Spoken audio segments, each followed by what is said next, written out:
নমস্কার দর্শক বন্ধুগণ, আজকে আলু চাষ সংক্রান্ত প্রাথমিক পর্যায়ে দিকে একটি অত্যন্ত গুরুত্বপূর্ণ বিষয় নিয়ে আপনার সাথে আলোচনা করব। তো আপনারা অনেকেই আলু চাষ করেছেন, আলু চাষ রোপণ করে অনেকেই বাজার দর বিক্রি করে ফেলেছেন বিভিন্ন এলাকার দিকে, কিন্তু আমাদের দিকে ম্যাক্সিমাম এলাকায় এই মাত্র চাষিরা বেশ কয়েকদিন থেকে 15-20 দিন আগে আলু চাষ রোপণ করেছেন এবং এই আলু চাষ রমরম চলছে আমাদের এলাকার দিকে। তো এই সমস্ত বিভিন্ন এলাকার প্রান্তিক চাষি বা ইত্যাদির জন্য আজকে এই কার্যকরী এবং উপকারী ভিডিওটি। আলু চাষ সংক্রান্ত প্রাথমিক পর্যায়ের দিকে স্প্রে পরিচর্যায় আপনাদের কি সব কি রাখা উচিত এবং কি সব স্প্রে পরিচর্যা করে আপনারা আলু গাছকে, আলুর ফসলকে বিভিন্ন ছত্রাকজনিত সমস্যা, কীটপতঙ্গের সমস্যা এবং পরবর্তীকালে আলুর পিজিআর ভিটামিন ইত্যাদি জনিত সমস্যা কি পরিচর্যা করবেন এবং অধিক ফলন উৎপাদন করতে পারবেন, সেই সংক্রান্ত আজকের ভিডিওটি। তাই ভিডিওটি যারা ইন্টারেস্টেড তারা অবশ্যই ভিডিওটি প্রথম থেকে শেষ পর্যন্ত দেখবেন, আপনাদের অবশ্যই কাজে আসবে। তো প্রাথমিক পর্যায়ের দিকে এই সময় আপনারা আলু যখন রোপণ করছেন অবশ্যই কিছু না কিছু সার প্রয়োগ করছেন এবং সেই সার যাতে আলু গাছের মধ্যে কাজে লাগে এবং পরবর্তীকালে অধিক ফলন হয়, সেই সময় কিছু স্প্রে পরিচর্যা করা দরকার। তার মধ্যে আপনাদেরকে প্রাথমিক পর্যায়ে যে স্প্রে পরিচর্যাটা অত্যন্ত আবশ্যকীয় সেটি হচ্ছে এনপিকে 12-61-00। এর মধ্যে আপনারা পাবেন 12% নাইট্রোজেন এবং 61% ফসফরাস। এটি গাছের জন্য, আলু গাছের জন্য এই সময়ে একটা বহুল ব্যবহৃত এবং বহুল প্রচলিত এবং প্রয়োজনীয় খাদ্য উপাদান। এর মধ্যে ফসফরাস এবং নাইট্রোজেন গাছের পাতাকে কি করবে, একেবারে সুস্থ সবল চৌড়া করবে। এবং আলু গাছের ক্ষেত্রে যদি গাছের পাতা ঠিকঠাক সুস্থ সবল এবং চৌড়া না থাকে, আপনারা ফলন পরবর্তীকালে মার খাবেন এবং আপনাদের যদি গাছের কাণ্ড মোটা সোটা না হয় তবে সেই ক্ষেত্রে মার খাবেন।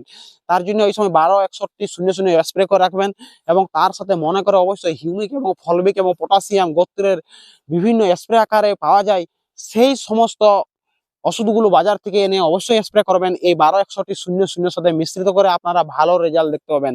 আপনাদের আলু গাছকে একেবারে সুস্থ সবল করবে, আলু গাছের কাণ্ডকে মোটা করবে এবং পাতাকে যথেষ্ট ভালো পরিমাণে রাখবে এবং গাছের মধ্যে ক্লোরোফিলের সংখ্যা বাড়াবে এবং সালোক সংশ্লেষ প্রক্রিয়াকে বাড়িয়ে আলু গাছের মধ্যে খাদ্য উৎপাদন চাহিদাকে বাড়াতে সাহায্য করবে। আলটিমেটলি ওভারঅল সমস্ত দিক থেকে একটা ভালো প্রোটেকশন বা ভালো পর্যায়ে রাখতে পারবেন আপনাদের আলু গাছকে যদি এই সময় 12-61-00 এবং হিউমিক ফলবিক অ্যাসিডের স্প্রেটা করে রাখেন। বাংলাদেশের চাষি ভাইদের জন্য বলবো, আপনারা ওই ক্ষেত্রে আপনাদের এখানে ব্যবহার করবেন ভিটামিক্স, তার সাথে হিউমিক এবং ফলবিক তো আপনাদের ওখানেও পাওয়া যায়। এই দুটো মিশ্রিত করে স্প্রে করবেন, আপনারা ভালো রেজাল্ট দেখতে পাবেন। মনে রাখবেন, এই যে আগে পূর্বে উল্লেখিত ওষুধগুলোর কথা বলা হলো, সেই ওষুধগুলো কোনো ছত্রাকনাশক, কীটনাশক ইত্যাদির সাথে কোনো মিশ্রিত করে ব্যবহার করা চলবে না। এগুলোকে আলাদাভাবে স্প্রে করবেন, আপনারা আরামসে ভালো রেজাল্ট দেখতে পাবেন।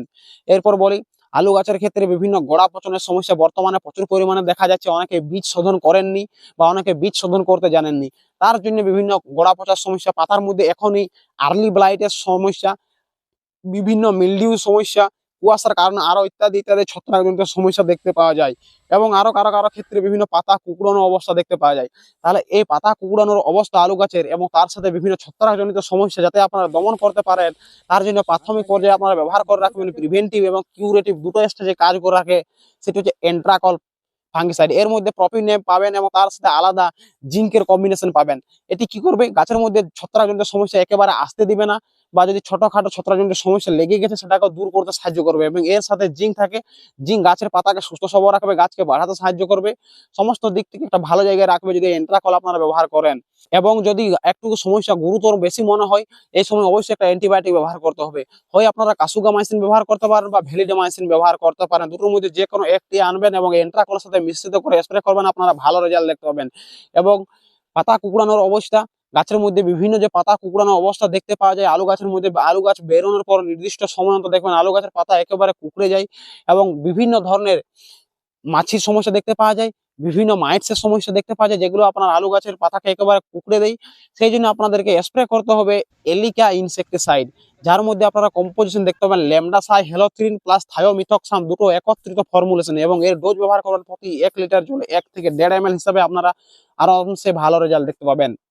তো যাই হোক, আলু চাষের প্রাথমিক পর্যায়ে এই স্প্রে পরিচর্যাগুলো আপনারা অবশ্যই করে রাখবেন, আপনারা অবশ্যই ভালো ফলন দেখতে পাবেন এবং আপনারা অধিক উৎপাদন ঘরে তুলতে পারবেন। সকলে ভালো থাকুন, সুস্থ থাকুন। এরপর দেখা হচ্ছে পরবর্তীকালে কোনো একটা ইনফরমেটিভ ভিডিও নিয়ে। নমস্কার।